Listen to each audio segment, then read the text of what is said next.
Hello everyone and welcome to a new episode of the Vinylmation Kingdom webcast. This is episode number 5 and we have got lots of new Vinylmation news from you from the past 2 weeks. So if you haven't already done so, remember you can subscribe to the YouTube channel and you can also check us out at vinylmationkingdom.com for all your latest Vinylmation news. And also, as just a reminder, the aim as well is to put a audio version of this webcast up on sort of iTunes available, so if you wanted to listen to it that way as well. Okay, so I'd like to say thank you very much for tuning in, and let's kick off with some of this week's latest news. We've had quite a lot of news in the last 2 weeks since the last episode. Specifically, there's been a trend of unannounced releases. Disney have put out a lot of stuff in the last couple of days which we didn't know was coming out ahead of time. We knew they were coming out at some point, but there was no official announcement until it literally just dropped in shops.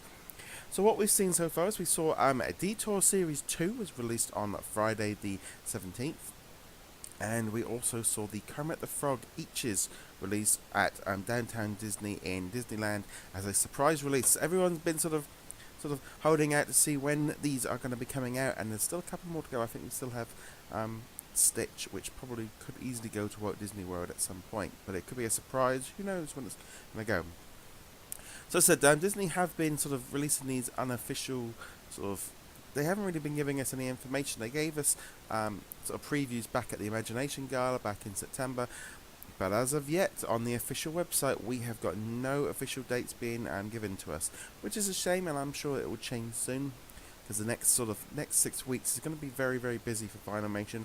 It's the main time of the year where they try and get out as much product onto the shelves as possible, and I'm going to go through a few bits and pieces of news. We've also got some Marvel Vinymations that were shown off at the New York City Comic Con, and we've also got a few sneak peeks of some new other bits and pieces. So let's kick off with the first bit of news here.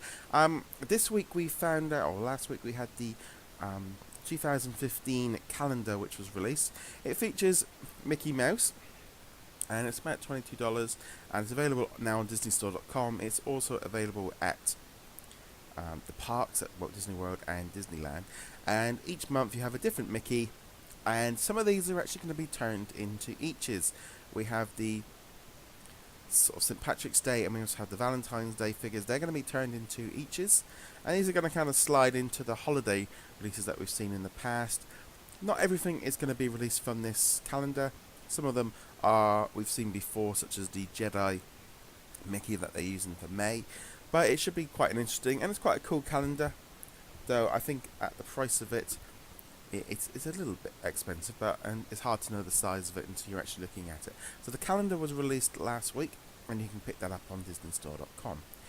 But the big news really from this week has been Detour Series 2. Now this set is kind of taking Detour in a different direction. Last time we saw Detour, it was an open window box set, and the idea was that they were going to bring out different ones and try and do things a little bit different. And they're kind of connected to the parks, but they're also just sort of urban versions. So they decided to go with a blind box system, and they've kind of sort of taken the urban feel and given it to Mickey. And I think this Detour, it's almost like a rebranding of the urban range, and if this is the direction they're going to go, I think this is going to work very well. Basically, they've gone back and they've created 4 Mickey Mouse and 4 Minnie Mouse shaped sort of urban designs, and they've given them all you can look at them and you can see that they're sort of Mickey and Minnie. And I mean, personally, I love the sort of the Mickey Mouse with the moustache, and I also like the Tiki one. And I know they've been quite a popular little set. They popped up on Friday, and there was quite a bit of a buzz around them because people were not expecting them to have dropped that day, but also just in general, sort of fans of Mickey and Minnie are going to like this set. Some people are skipping them. They're very sort of hit and miss. They are definitely seem a lot more popular than the last few urban series, so that's always a good thing. And also we have now got a picture of the Chaser, so a big thank you to Adrian for sending us the picture of that yesterday. and as you can see, it sort of looks like a sideways Mickey. He's all sort of scrunched up, and he's got it looks very similar to like the sideways Mickeys, and some people love it, some people aren't too keen on it, and I think that pretty much sums up the whole series for Detour, and I think that's a really good idea, and I really hope that this Detour series goes very well, because I think it could be a very interesting set. So as I said, that was the Detour Series 2, and I think, as you can say, if you're either going to like it or not, it's a little bit more sort of urban, and I think that's good. I think we need that, rather than just sort of churning out lots of different characters. It's good for them to try and do something a little bit fresh, and also to allow each artist to have a little bit of flexibility and do something different there. Okay, so we also had some different news come through this week. I'm just going to quickly bring up these two images of two figures from the upcoming Mickey's Christmas Carol. We've got the ghost of Pete, and we've also got this gravedigger weasel. Now, I think the designs on this, the level of detail in that ear above Pete, sort of with Mickey sort of looking down on the grave, I think is really well done. I love the design process of this. They are very artistic, and they've been done very well.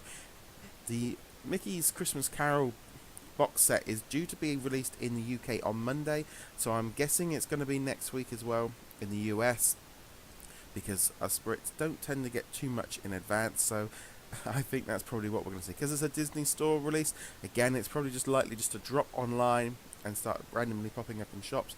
Makes perfect sense in late October to drop all the Christmas holiday Vinylmations, and I think the set is going to be very popular.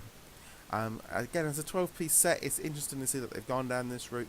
For me personally, it's not a set I'm too excited about, because I'm trying to restrict myself on what I'm buying, and with a Christmas theme, I know that it's, for me, something that I would just put in a cupboard for 11 months of the year. So that's my only reason for not buying them. I have to be careful. I've already got hundreds of Vinylmations everywhere, and I have to be very, very strict on myself, otherwise I get into trouble. But yeah, they're a lovely set. I love the design work on some of them. They've really gone into some detail, and I think they've done a very good set, and I like the idea that they're doing the figures differently than we've seen before. Okay, we also had a very, very surprise release with the Kermit Trading Night 2014 Eachez. Now, this dropped at Disneyland D Street on Friday the 17th. It was unannounced. They literally just popped on, so anyone that went in there at 8 o'clock in the morning got a very nice surprise. I know they sold out within the morning. Unsurprisingly, everything sort of Trading Night has been done. It's also a fantastic design. It's actually one of my favourite Trading Night Eachez. I love Kermit, and I think it works very well on this figure. It's nice and simple. It's a limited edition 500, and it also has a variant of 1 in 50. So the clear version, there's only 50 of the clear variants, which is why this one is so popular. And I think just in general, the Trading Night Eachez have been a very successful range. They've all just been, even though the events haven't taken place, they've still all sold very well.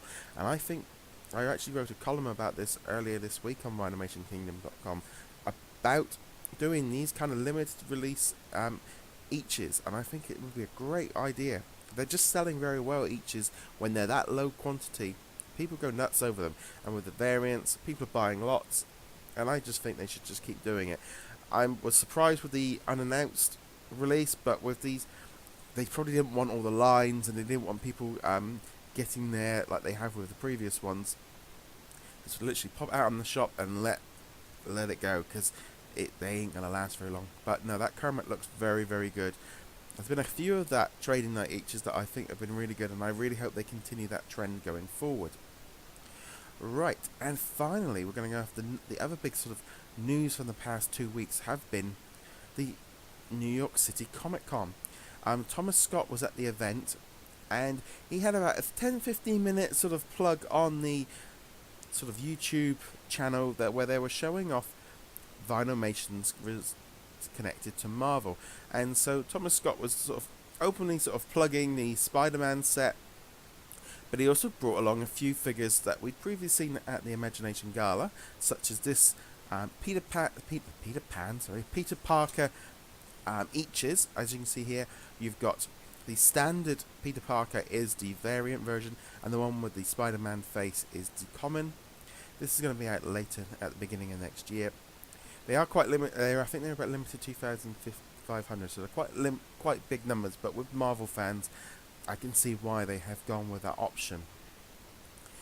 Also, he showed off this fantastic twin pack featuring Iron Patriot and War Machine. Now this is I think it's only limited edition 1500, and I think it's a fantastic set. I love it, and I'm hoping to add this to my collection. We also had a Iron Man. Now this is from the new blind box series, 8-piece blind box series coming out next year to connect into the Avengers 2 movie. This is the first time we've seen this actual figure, so that was a great review of Iron Man. And here we have a picture of Thomas Scott with all of the figures on the actual show. Now I think personally this was a fantastic idea. It got out Vinylmation to all the Marvel fans, and also just being at New York City Comic Con, the event seems to be getting bigger and bigger, and I think it was great that sort of Vinylmation had a sort of a present at it. Thomas Scott is a huge Marvel fan, and I think that is great that he was on there. And also just throughout, there was a few times I was checking out the feed for some other bits and pieces, and there was this quite a cool little image once of Mike Tyson talking to these guys, and on the counter there you could see all the Spider-Man Vinylmation. So it was just a rather odd sort of connection between Vinylmation and Mike Tyson. Not something I ever thought I'd ever say. So there we go. So that was all the big news from the past 2 weeks. So I'd like to again thank you all for checking out this webcast. Just to remind everyone to subscribe to the channel and check us out at vinylmationkingdom.com. And we'll be back in 2 weeks with another Vinylmation Kingdom webcast. Thank you very much for checking us out, guys.